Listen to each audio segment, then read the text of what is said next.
India മഹാരാജ്യത്തെ ഭീഷണിപ്പെടുത്തുന്നവർക്ക് കനത്ത തിരിച്ചടി നേരിടേണ്ടി വരും എന്നാണ് ഇപ്പോൾ ഒരാൾ പറഞ്ഞിരിക്കുന്നത്. അപ്പോൾ നിങ്ങൾ വിചാരിക്കും ഇന്ത്യൻ പ്രധാനമന്ത്രി നരേന്ദ്രമോദി ആയിരിക്കുമെന്ന്. അല്ല, അമിത്ഷാ അല്ല, നരേന്ദ്രമോദി അല്ല, നിതിൻ ഗഡ്കരി അല്ല, RSSന്റെ സർസംഘചാലകായിട്ടുള്ള മോഹൻ ഭാഗവതുമല്ല.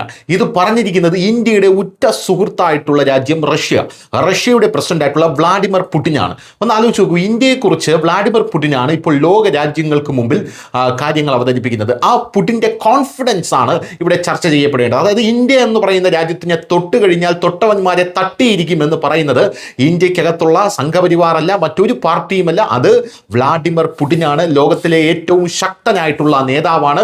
അമേരിക്കയോടൊപ്പം തന്നെ അമേരിക്കയുടെ ആയുധങ്ങളോട് പകരം വയ്ക്കാനില്ലാത്ത ആയുധങ്ങളുള്ള റഷ്യ എന്ന് പറയുന്ന സാമ്രാജ്യം അടക്കി ഭരിക്കുന്ന വ്ളാഡിമിർ പുടിൻ എന്ന് പറയുന്ന മനുഷ്യനാണ്.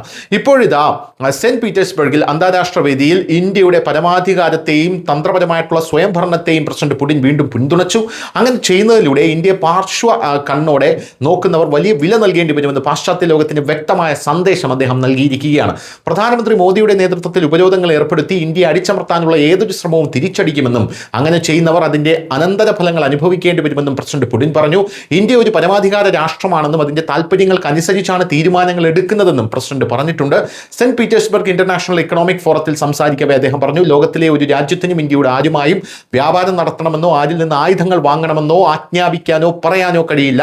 ആ പരമാധികാര രാഷ്ട്രമെന്ന നിലയിൽ, അല്ലെങ്കിൽ ഒരു പരമാധികാര രാഷ്ട്രമെന്ന നിലയിൽ പ്രതിരോധ സാമ്പത്തിക പങ്കാളികളെ തിരഞ്ഞെടുക്കാൻ ഇന്ത്യക്ക് പൂർണ്ണമായും സ്വാതന്ത്ര്യമുണ്ടെന്നും പ്രസിഡന്റ് പുടിൻ പറഞ്ഞു. ഏറ്റവും ആധുനികവും ഉപയോഗപ്രദവുമാണെന്ന് കണ്ടെത്തുന്ന സാങ്കേതികവിദ്യ വാങ്ങാനുള്ള എല്ലാ അവകാശവും ഇന്ത്യക്കുണ്ട്. ഇന്ത്യ ആ രീതിയിൽ പ്രവർത്തിക്കുന്നു എന്നാണ് പുടിൻ അഭിപ്രായപ്പെട്ടിരിക്കുന്നത്. News desk, news India Malayalam.